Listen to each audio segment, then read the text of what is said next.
अब next question क्या है, क्वेश्चन नंबर 4। तो क्वेश्चन नंबर 4 क्या है, convert the following into radian. तो अब हमने इसको किस में कन्वर्ट करना है, हमें डिग्रीज गिवन होंगी, हमने इन डिग्रीज को रेडियन में कन्वर्ट करना है। तो सोल्व करते हैं इसे। 36 डिग्री, अब यहाँ पर 36 डिग्री है। अब डिग्री को आपने रेडियन में जब भी कन्वर्ट करना है, जिस भी वैल्यू को रेडियन में कन्वर्ट करना है उसको आपने मल्टीप्लाई करवा देना है π/80 से। तो यहाँ पर जब हम इसको π/180 से मल्टीप्लाई करवाएंगे, जब भी आपने डिग्री को कन्वर्ट करना है रेडियन में, तो रेडियन में कन्वर्ट करने के लिए उस डिग्री वाली वैल्यू को आपने π/180 से ही मल्टीप्लाई करवाना है। तो अब इसकी कटिंग कर लेते हैं। तो मैं इसकी 9 के टेबल से कटिंग करती हूँ। 9 2 ज़ा 18 0 एंड 9 4 ज़ा 36। फिर इसके बाद ये 4 पे जा रहा है। 4 1 ज़ा 4 4 5 ज़ा 20। तो अब इसका जो आंसर आ रहा है वो क्या आ रहा है, π/5 रेडियन। तो बुक पे क्या है पीछे, इसी फॉर्म में आपका आंसर है π/5 रेडियन की फॉर्म में। इस अगर आप निकालना चाहें तो 3.14 पाई की वैल्यू लगा के उसको डिवाइड भी कर सकते हैं, लेकिन जो बुक पे आंसर है वो क्या है, π/5 रेडियन की फॉर्म में ही है। अब नेक्स्ट क्या है, 22.5 डिग्री।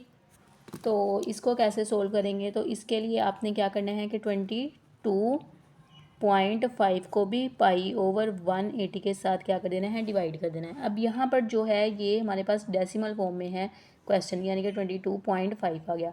तो अब हमने इसके डेसिमल को हटाना है। तो यहाँ पर जो डेसिमल होगा उसके नीचे हम 1, और नेक्स्ट कितनी वैल्यूज़ है डेसिमल के बाद 1, तो उतने ही ज़ीरो आ गए, मल्टीप्लाई बाय 5/180।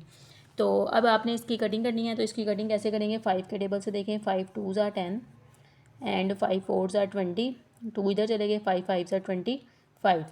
अब इस वाली वैल्यू को भी 5 के साथ अगर करके देखें, 5 3 ज़ा 15, 3 इधर चला गया, 5 6 ज़ा 30 एंड 5 9 ज़ा 45। फिर नेक्स्ट ये 9 के साथ इसकी कटिंग हो रही है। 9 1 ज़ा 9 एंड 9 4 ज़ा 36। तो अब इसको हम किस तरह लिखेंगे, ऊपर तो 1 आ गया, 1 को पाई से मल्टीप्लाई किया तो पाई आ गया, और नीचे 2 एंड 4 हैं, इन दोनों को मल्टीप्लाई करवाएंगे तो 8 आ गया। तो यहाँ पर हमारे पास आंसर क्या आ गया, π/8 रेडियन। अब नेक्स्ट क्वेश्चन क्या है हमारे पास, 67.5 डिग्री। तो इसको हम लोगों ने रेडियन में किस तरह कन्वर्ट करना है। तो रेडियन में कन्वर्ट करने के लिए हम इसको π/180 के साथ क्या कर देंगे, मल्टीप्लाई कर देंगे। तो क्या है हमारे पास 67.5, तो मल्टीप्लाई करेंगे π/180।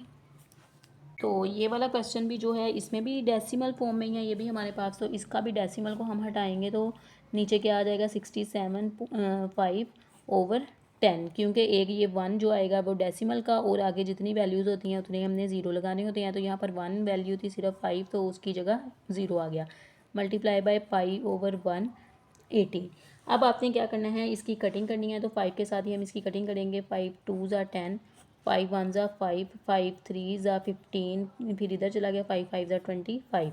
अब इस वाली वैल्यू को भी हम 5 के साथ ही काटेंगे। 5 3 ज़ा 15, 3 इधर चले गए, 5 6 ज़ा 30 आ गया। फिर नेक्स्ट इसको भी काटें, 5 2 ज़ा 10 आ गया, 3 इधर चला गया, 5 7 ज़ा 35। तो यहाँ पर क्या आएगा, 3 1 ज़ा 3, 3 2 ज़ा 6, तो ये क्या आ गया, 3 9 ज़ा 27। तो अब इसको फिर 3 के साथ काटेंगे। 3 4 ज़ा आ गया 12 एंड 3 3 ज़ा 9। तो अब ये किसके इक्वल आ गया, 3 को पाई से मल्टीप्लाई करवाएं तो 3π/2 को 4 के साथ मल्टीप्लाई करवाएं तो वो किसके इक्वल आ गया, 8 के। तो ये हमारा आंसर क्या आएगा, 3π/8।